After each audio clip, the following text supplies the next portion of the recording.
Isang kontrobersyal na balita ang lumabas ngayong araw na tiyak nagugulantang sa buong bansa. Isang video ang kumakalat ngayon sa social media na nagpapakita umano kay Pangulong Ferdinand Cuting Jr. habang gumagamit ito ng ipinagbabawal na droga. Ang naturang video ay agad na nag-viral at nagdulot ng matinding reaksyon mula sa publiko. Sa kabila ng mga aligasyon, mariing namang itinanggi ng Malacanang ang mga paratang at iginiit na isa itong kasinungalingan at bahagi ng black propaganda laban sa administrasyon. Si Liza Marcos, ang asawa ng Pangulo, ay agad na naglabas ng pahayag at sinabing ito ay isang paninira lamang sa kanilang pamilya. Kasalukuyang nagsasagawa ng imbestigasyon ng mga otoridad upang malaman ang pinagmulan ng video at kung sino ang nasa likod ng pagpapakalat nito. Sa ngayon, nananatiling palaisipan ang tunay na katotohanan sa likod ng kontrobersyal na video na ito. Patuloy ang pag-aantabay ng publiko sa mga susunod na hakbang ng pamahalaan at kung paano nila haharapin ng isyong ito. Makakaasa ang sambayanang Pilipino na patuloy kaming magbabantay at mag-uulat ng mga bagong detalye hinggil sa usapin ito. At yan nga ang balitang ating pagkakatutukan. Ngunit bagong lahat, siguraduhin mag-subscribe at i-hit ang notification bell para sa patuloy na pagtutok sa mga sulyap ng bagong balita sa tunay na boses ng masa.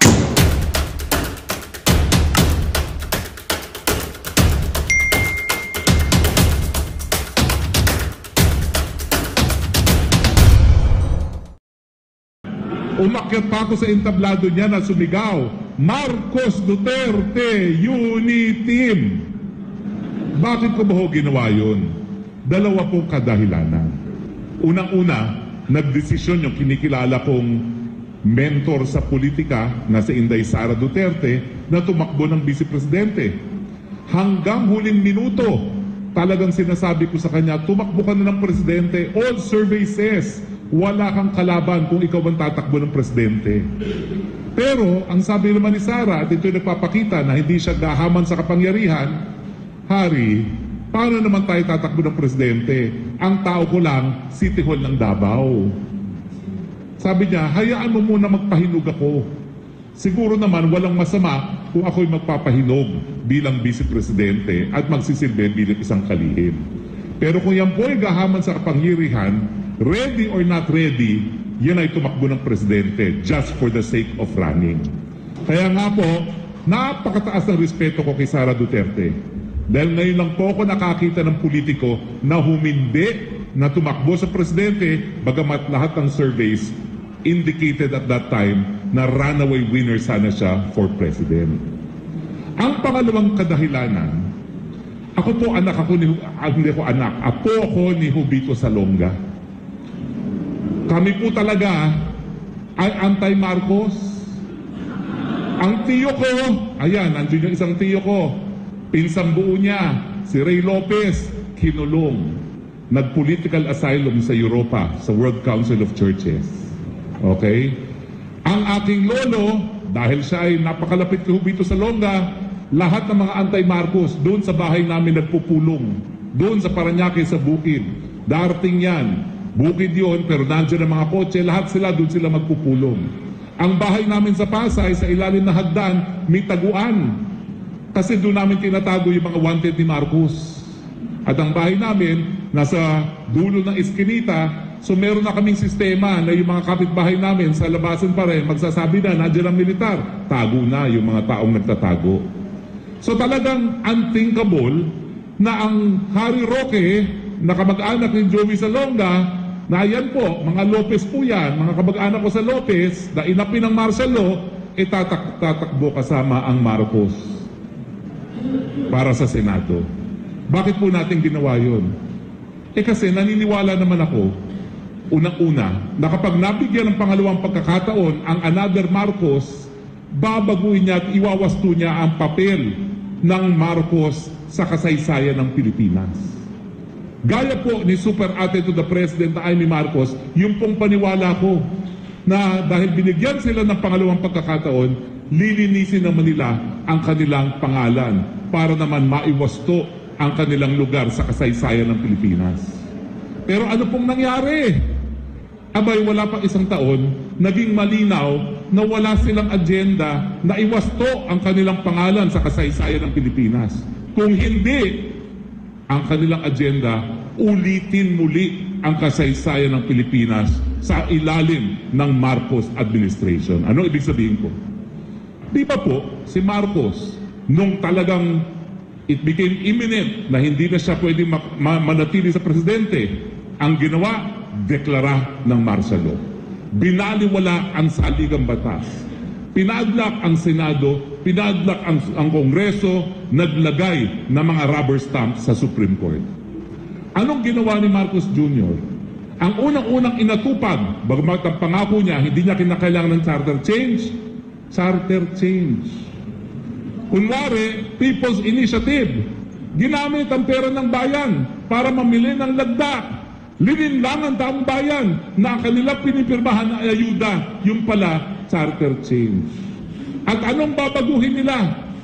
Dahil alam nila na yung susunod na magiging presidente hindi mananalo kay Inday Sara Duterte, sino ba yan? Kung hindi si Tambaluslos dahil masyado pang bata si anak na congressman. Ang dami lang babaguhin, unang-una, sistema ng gobyerno. Bubuwagin ng presidente, papalitan ng parliament. Dahil sa parliament, yung speaker ang magiging prime minister. Paano nila gagawin yan? Isa lang ang kanilang amendahan sa saligang batas. Yung provision na kapag kongreso ang magiging constituent assembly para mag-propose ng mga pagbabago sa saligang batas, ang botohan ay sabayan, hindi hiwalay. So anong laban ng 24 senador sa 330 na congressman? Siyempre, mawawalan ng boses ang Senado. Kaya nga po, ang pangalawang gagawin nila, bukod sa Prime Minister, ay buwagin ng Senado. Para lahat, mukhang congressman, dahil mga congressmen, napakadaling bilhin. Bigyan mo lang yan ng pera, go, go, go na sila. Inulit ang kasaysayan. Pangalawa, mantakin ninyo, gaya ng ama niya, zero tolerance to critics. Anong ginawa doon sa dalawa kong kasama sa SMNI, si Lorraine Badoy at saka si Eric? Nagtatanong lang naman, totoo ba na bilyones ang ginastos ni Tambaluslos para sa kanyang pagbabiyahe? Dahil po doon, ikinulong. Di ba ganyan din ang ginawa ng Marcos Sr.? At hindi pa natapos dyan. Yung SMNI mismo na kaisa-isang telebisyon na pumanig kay Marcos, na pinagkatiwalaan ni Marcos nung nagkaroon ng debate, tinanggalan pa ng prangkisa. At siyempre, dahil banta ang Sara Duterte sa kanilang plano na Marcos Forever Part 2, tinanggalan ng budget at siniraan ang pagkatao ng Sara Duterte. Nasaan ang pagbabago, paglilinis ng pangalang Marcos? Inuulit nila ang kasaysayan. Wala pang isang taon, anong nakita natin? Balik din ang crony system ng Marcos Sr. Napatunayan po ito dun sa mga sugar order para pag-angkat ng mga imported na mga asukal na kinamamatay ng mga magsasaka ng asukal sa Negros. Imantakin nyo, 3 kumpanya malapit sa kanilang mag-asawa, sila ang nag-propose na kinakailangan mag-angkat ng asukal, sila rin ang pinag-angkat. Nauna pa yung order na mag-angkat sila kesa yung sa sugar order. Kasi yung National Sugar Commission, dapat meron munang sugar order bago mag-angkat. Nauna muna yung authorization to import bago pa lumabas ang sugar order. Balik ang crony capitalism. At pagdating sa smuggling, anong sabi ni Montulfo? Dahilan kung bakit siya natanggal doon sa aking periodiko kung saan ako ngayon nagsusulat, Philippine Star. Abay, ang sabi ni Montulfo, nasa likod ng agricultural smuggling, dahilan kung bakit naging 800 pesos kada kilo ang sibuyas, ay walang iba kung hindi ang First Lady at ang kanyang kapatid na Martin. Sabi ni Montulfo. Pero ang punto, kay totoo kay hindi, pinatanggal si Montulfo sa Philippine Star. Naulit na naman ang kasaysayan. Bukod pa dyan, ano pang nangyayari? Transparency. Itong mga dahilan nito, yung tangka nilang pagbago sa saligang batas para sila ay manatiling nakaluklok sa pwesto, itong dahilan kung bakit nasimulan ang maisog. Dahil hindi naman po pwede na uulitin na naman ng panibagong Marcos ang madilim na kasaysayan sa ilalim ng Marcos Jr. Pero sa sinimulan namin na maisog na anti-charter change, anti-people's initiative na ang katotohanan yan ay politicians' initiative dahil mga congressman naman ang talagang nagkalap ng mga lagda, kinakailangan din itaguyod yung transparency sa gobyerno. Bakit kinakailangan ng transparency? Kasi ang transparency po, nakasaad ngayon yan sa saligang batas ng 1987. Yung karapatan ng mga mamamayan na makakalap ng impormasyon na nakakaapekto sa kanilang pang-araw-araw na buhay. Lumabas po ang PIDEA Leaks na nagsasabi na meron pong ebidensya ng presidente natin ngayon ay suminghot ng pulburon. Tinanong siya, totoo ba ho na nung minsan ay kayo suminghot ng pulburon? Ang kasagutan niya, I will not even dignify that with an answer. Matapos na magkaroon ng authentication ng PIDEA Leaks dahil tumayo sa Kongreso si Agent Morales, tinanong siya muli, anong sagot niya? Ha, ha, ha. Katatawan ba yun? Yung tanong kung siya ay drug addict? Kung siya ay ordinaryong mamamayan, wala akong pakialam kung siya ay drug addict. Pero dahil siya ay presidente, ang dapat nating malaman, itong cocaine, ang pulburon, nakaka-impluwensya ba yan sa iyong desisyon na makipaggera ngayon sa China, ang pangalawang pinakamalakas na bansa sa daigdig? Yung paggamit ng pulburon na nagiging dahilan para sa anxiety attack, sa panic attack, yan bang dahilan kung bakit kinaladkad mo ang Pilipinas ngayon sa gera na wala naman tayong interes? Anong interest natin makipaggera sa China? Ang China ang #1 trading partner ng Pilipinas. Ang China, nung panahon ni Duterte, ang #1 na namumuhunan sa Pilipinas. Ang China, nung panahon ni Duterte, #2 sa pagdating ng mga turista. Anong dahilan natin para makipag-away dun sa #1 trading partner natin? Bakit ang Estados Unidos, #1, nakakompetensya ng China, nag-uusap palagi ang mga presidente at ang mga gabinete? Bakit si Marcos Jr. ayaw makipag-usap? Yan ba'y epekto ng pulburon? Kaya kailangan sumagot siya ng tama, lalong-lalo na mukhang mailalabas na ang pulburon video. Yes! Ano ba sinasabi natin?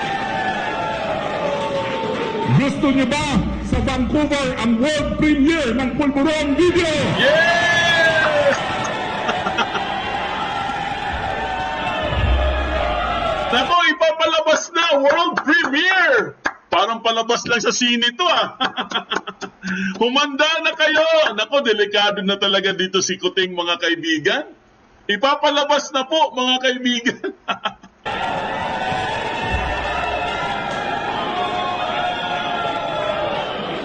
Ano ngayon ang kasagutan niya pag nakita na niya ang pulburon video? Ha, ha, ha! Deepfake yan! Well, Marcos Jr., meron pong authentication ang pulburon video, hindi AI, at ikaw talaga yan sa video na yan. Papayag pa kayo ng presidente ng Pilipinas, bangag! Papayag pa kayo ng presidente ng Pilipinas, adik! Ano na lang ang mangyayari sa reputasyon ng Pilipino sa buong mundo? Maglalakad kayo sa Vancouver. Oh, you're from the Philippines. Your president, coke addict. Ang sagot nyo, no. He is addictus benedictus. Yan pong ibig sabihin ng transparency. Ano ang relasyon sa iyong estado ng pag-iisip sa mga desisyon mo para kaladkarin sa gera ang Pilipinas? Ano ang relasyon sa estado ng pag-iisip mo sa katotohanan na ang pagkagutom ngayon pinakamatindi sa kasaysayan ng Pilipinas sa ilalim ng Marcos Jr.? Ano ang relasyon ng iyong estado ng pag-iisip sa katotohanan na ang piso ngayon pinakabagsak sa lahat ng currency sa buong daigdig at nandito ang economist na Dr. Bato na siya po magpapatunay na yan pong nangyayari? Yes, palakpakan mga kaibigan, Attorney Harry Roque. Sana tumakbo po, Senator. Senator Harry Roque. Bagay na bagay talaga sa kanya, magiging senador, no? Ano guys, gusto nyo ba mga kaibigan, maging senador po? Etong si Attorney Harry Roque, ayun o, bagay na bagay sa kanya. Kailangan natin siya guys. Mamaya siguro bago mag-open forum, huwag niyo akong pakinggan pagdating sa economics, pero kinakailangan pakinggan natin si Dr. Bato pagbibigay siya ng State of the Economy Address. Yes. Ano ang relasyon sa kanyang estado ng pag-iisip doon sa sinabi ng Moody's Credit Rating Agency na sa ilalim ni Duterte, we were the darling economy of Asia. At sa ilalim ni Marcos, we are the worst underperforming economy in Asia. Anong relasyon sa kanyang estado ng pag-iisip sa katotohanan na sulat sa ere at sa tubig ang pangako na 20 pesos kada kilo na bigas? Ngayon po, ang 20 pesos na bigas, isang supot ng ice candy na lamang. Ano ang relasyon ng kanyang estado ng pag-iisip na ang Pilipino nagsabi 76% hindi sila kumbinsado na ginagawa ng tama ang gobyerno para pababain ang presyo ng mga bilihin? Sa katunayan, sang-ayon sa pinaka-latest na survey, 4% lang ang nagsabi na satisfied sila sa ginagawa ng gobyerno para pababain ang presyo ng mga bilihin. Hindi po totoo ha? At si Dr. Bato ang aking teacher dyan, na walang magagawa sa pagtaas ng presyo ng bilihin. Ang sabi po ni Dr. Bato, supply-driven ang ating inflation dahil hindi natin sinusuportahan ang ating mga magsasaka na siyang pinakamalaking contributor sa ating ekonomiya. Ang kinakailangan natin mga magsasaka, subsidiya para sa mga bagong binhi, hybrid varieties na mas maraming mga ani, kahit ano pang panahon, pataba, insecticide, mga traktor, at hindi po importation na dahilan na lalong kinamamatay ng ating mga magsasaka. Ano naman po ibig sabihin ng accountability? Alam nyo, sa katotohanan lang, kaming mga anti-Marcos sa sumunod mula, nagsisisi kasi hindi natin naparusahan ang Marcos Sr. Sa Amerika ngayon, meron silang $2 billion judgment dahil sa human rights violations. Pero ni isa sa kanilang pamilya walang nakulong. Kaya tuloy, walang accountability, kaya nauulit ang ating kasaysayan muli. Kinakailangan ngayon kung totoo na ang first family ay nasa likod ng agricultural smuggling na kinamamatay ng mga magsasaka natin, dapat parusahan, ikulong. Yeah! Yung mga korupsyon na nangyayari ngayon sa gobyerno, lalong-lalo na yung korupsyon sa PhilHealth. Alam niyo, masakit sa loob ko yung PhilHealth na yan. Dahil nung ako po'y binigyan ng Panginoon ng magkakataon na maging congressman, tayo po nagsulong ng universal health care na pattern po yan after the National Health Service of the UK. Nakapareho rin dito sa Canada. Ang layunin, hindi dapat ang mahirap na mamatay dahil lamang sa kahirapan. Sagot ng gobyerno ang kalusugan. Yan din po ninanais natin sa Pilipinas. Batas na po yan. Anong ginawa nila? 90 billion ibinalik sa gobyerno para mapunta sa korupsyon, para sa Maharlika Fund, hindi para sa mga benepisyo ng mga may sakit sa Pilipinas o di naman kaya pababain ang premiums. Nandiyan ang batas, hindi pa sinunod. Yan po ang ibig sabihin ng accountability. Yung mga lumalapa sa pondo na nakalaan para sa mga mahirap na mga Pilipino, dapat ipakulong. Ang mga smugglers, dapat ipakulong. Ang mga nangungurabot ng ayuda, mahirap na nga, binabawasan pa, dapat ipakulong.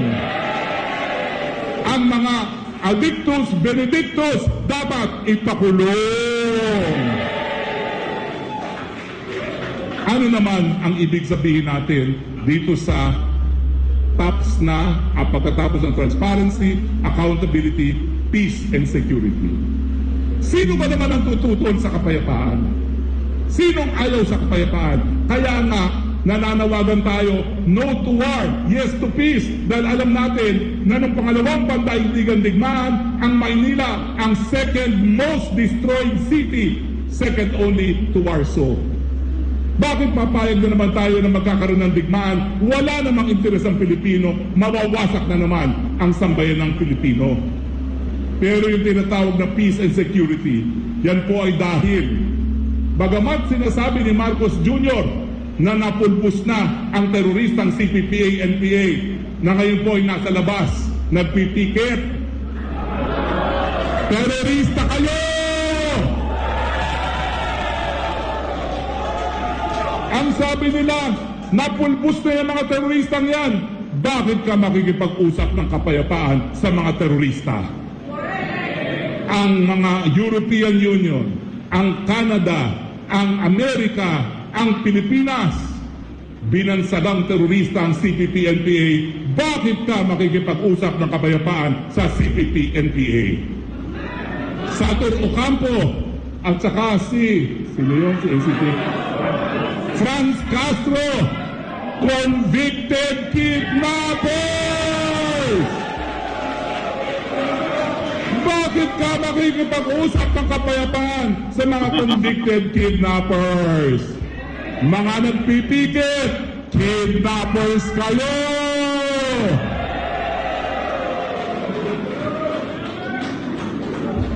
Kaya po itong mga kadahilanan kung bakit kinakailangan tayong maging maisog. Alam ko po napakaganda ng buhay nyo dito sa Vancouver. Kung ako po nung kabataan ko nakarating sa Vancouver, sabi ko sa aking Tito Pete, dito na siguro ako nanirahan. Napakalinis ng hangin. Napakalinis ng kapaligiran. Napakadaming puno. Libre ang paggamot. Libre ang paaral. Yan po ang pangarap ko para sa Pilipinas. Maging kasing progresibo at ganda ng Vancouver. Pero bagamat kayo narito na sa Vancouver, Pilipino pa rin po kayo. At maninindigan si Dr. Bato na kung wala ang remittance sa OFW sa kapagpakan ng Marcos Jr. Administration, wala na po tayong ekonomiya to speak of. Lumulutang lang tayo dahil po sa mga padala nyo sa Pilipinas. Kaya narito po kami ngayon dahil alam namin kayo ang pinaka-importanting stakeholder sa Pilipinas.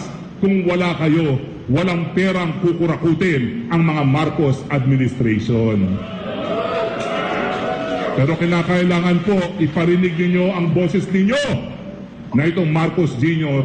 mas matindi pa kay Marcos Sr. Bakit? Dahil si Marcos Sr. bagamat siya'y nanupil ng karapatan, bagamat siya'y nagpakulong ng mga kritiko, bagamat siya'y kurap, nagdeklara ng martial law. Marcos Jr. walang deklarasyon ng martial law. Ibig sabihin, walang remedyo pag walang legal at faktual na dahilan o basihan ang kanyang panunupil sa ating karapatan. So bakit po tayo nagtitipon-tipon? Dahil kinakailangan po kayong dito sa Vancouver at sa Canada maging maisog din. Ipaalam niyo po sa inyong mga kababayan dito sa Canada at sa inyong gobyerno kung ganong kasutil at kataksil ang Marcos Jr. Administration. Bakit? Sa dami ng biyahe ni Marcos Jr., ang kanyang pantasya sa isipan niya, siya ay superstar sa world market. Pero ang katotohanan, hoy Marcos Jr., alam namin na hindi gaya ng ama mo na diktador, ikaw ay isang adiktador! So ang katanungan ko sa ating mga Filipino-Canadians, maisip ba kayo? Yeah! Anong husga nyo kay Marcos Jr.? Anong dapat gawin ni Marcos Jr.? Resign! At sinong karapat-dapat na mamuno sa Pilipinas?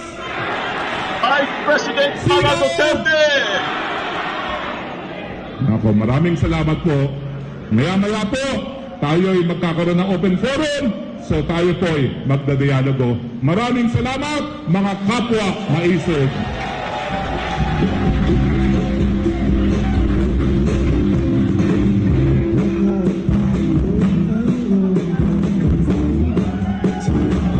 Okay, our next guest speaker, hindi ko na din papahabain, alam niyo naman kung sino eh. So, Magandang balita ang hatid namin sa inyo ngayong araw. Sa pagtatapos ng aming balitaan, nagbigay kami ng mga mahalagang impormasyon. Maraming salamat sa pagtutok at pagsuporta sa aming programa. Huwag kalimutang manatili sa mga susunod na araw para sa mga bagong balita at mga kwento na dapat nating abangan. Mula sa Boses ng Masa, magandang araw Pilipinas!